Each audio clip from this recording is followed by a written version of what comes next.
Hey everybody, this is Dan Buffa live from the Hampton and Southwest rooftop deck. Apparently, I am the only person, unless somebody in my building watches this podcast, which probably not, and I am the only person that apparently knows about this. So this is where we're at. You know, the Crazy Bowls right there on Hampton. That's the city. That's the county. That's the South. And here we are. So, a lovely lady that I knew pointed out to my building, says, hey, rooftop deck. Oh, I had only been there for about 8 months, and I was like, oh, rooftop deck. Got the code, got up here, and I thought I'd just do a podcast. Just quickly review something, discuss something. The weekend is upon us. Cannot believe another week flew by. We're already cranking through May. But I did get a chance to watch a show everybody's talking about. I'm not specifically talking about Gary, the episode released by the Bear creator, Christopher Storer, starring John Bernthal and Eben Moss-Bachrach, about a little Mikey and Richie road trip, which was good and heartbreaking and depressing and energetic, just like the Bear kind of is. I guess I could review that. It is streaming now. It takes place before the first season.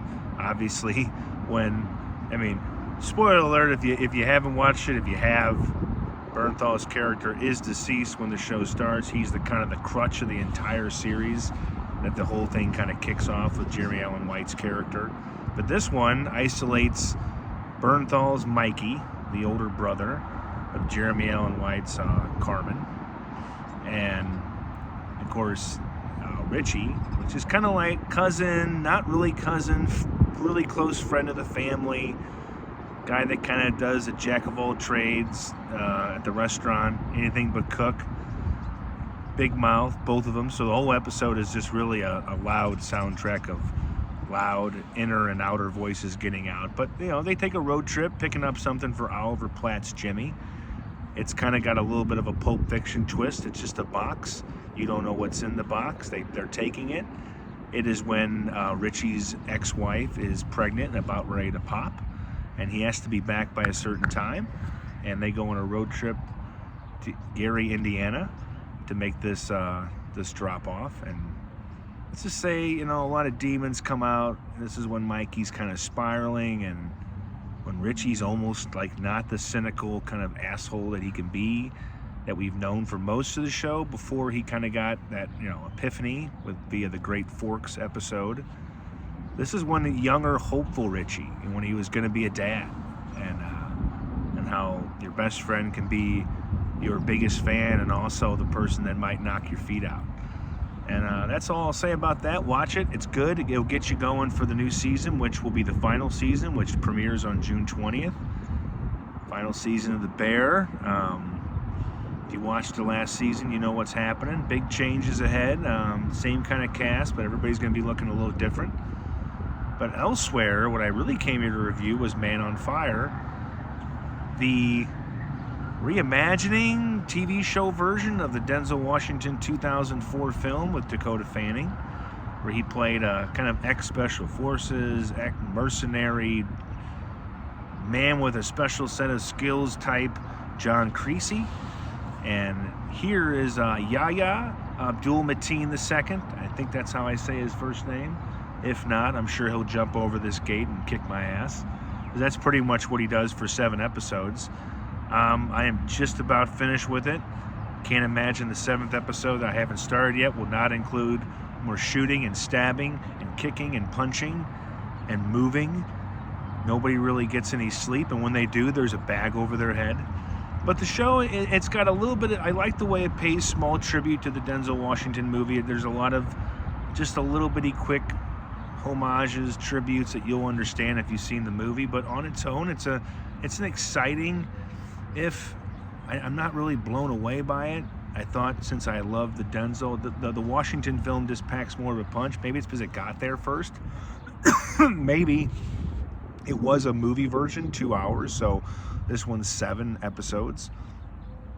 There's a little bit of Bobby Cannavale in there. There's a little bit of Scoot McNairy, some actors that you may know. Alice Braga, who is in a Predator movie with Adrian Brody, and was in I Am Legend with Will Smith and a bunch of other movies. She's in it, plays a good part. But the idea is that he is a washed out kind of killer, special forces, a guy that normally you'd want 10 of, but if you have one of him, that's all you need. And a job goes wrong, he gets burnt out, and of course, well, what show does not involve a burnt out former man with special skills getting pulled back into the trade for a job, which involves a friend's daughter that now all of a sudden he has to take care of, when conspiracies and murders, and again, explosions and kicking and punching and kicking, lots of blood. There's not a lot of talking it out on this show.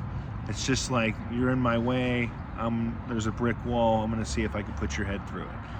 But it's intense action. It's like Equalizer action with the man on fire power of the story. And again, it's good. Maybe the 7th episode turns it into great, but I think it's an enjoyable, and I wouldn't say disposable, but I don't know if I'm gonna be really thinking about it or wanting to watch it again. Like, Netflix made a very underrated movie called Gray Man that I can watch every day. You give me it's a little surf and turf, little Gosling and Chris Evans, good guy, bad guy, and I will put a little Ana de Armas in between, and give us the Russo brothers, and I'll watch that every day. That's just rewatchable.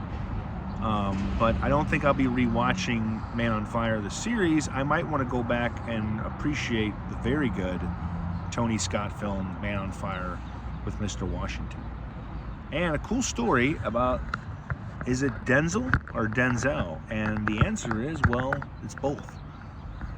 He told a story about when he was young, his dad is Denzel Washington Sr., and so his mom, Denzel Sr.'s wife, had to differentiate between her son and her husband. So she called her husband by how his name should be called, Denzel. It's kind of quick, it's like, Stenzel, Denzel. And she called her son, the actor that we know and love, Denzel. And so you're not really wrong. It's like when people call me Buffa. In Italy, you'd be right. And here, it's Buffa. So there's no wrong answers. I mean, we call Martin Scorsese Scorsese, but his name is actually Scorsese. But I don't think he's gonna mind. So yeah, little name pronunciation fun. The stuff you find from Facebook Reels. But 2 different shows, but I got a lot out of the Bears episode of Gary, and I got a lot of enjoyment out of, action enjoyment. Kind of predictable, you know where it's going, you know who's corrupt, but it's still kind of fun to watch. And Abdul Mateen II, he's a pretty good presence. He doesn't really have to do much to really get your attention. So that's streaming on Netflix. Cardinals won again last night. I don't have any bourbon, so I don't want to talk sports. I'm kidding. They're playing good this year. They're in a strong division. I haven't watched enough of the games to sit here and give you a full rundown, but again, they're unpredictable. They're not going to be easy to say what they're going to do over the next month, but they're going to come back in a lot of games. They're going to hit a lot of home runs. They're going to give a lot of home runs up. And maybe, if they play their cards right, couldn't avoid that one, so you just got to mock yourself.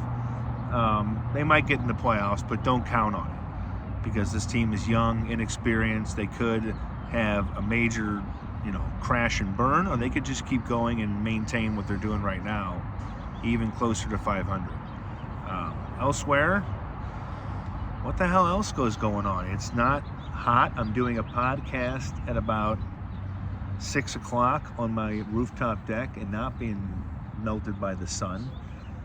It's, I guess the warmth is going to get here tomorrow. The rain's going to get here tonight. People on my podcast message me and they always ask, you never just say, hey, how am I doing? How am I doing? I would say I am day to day.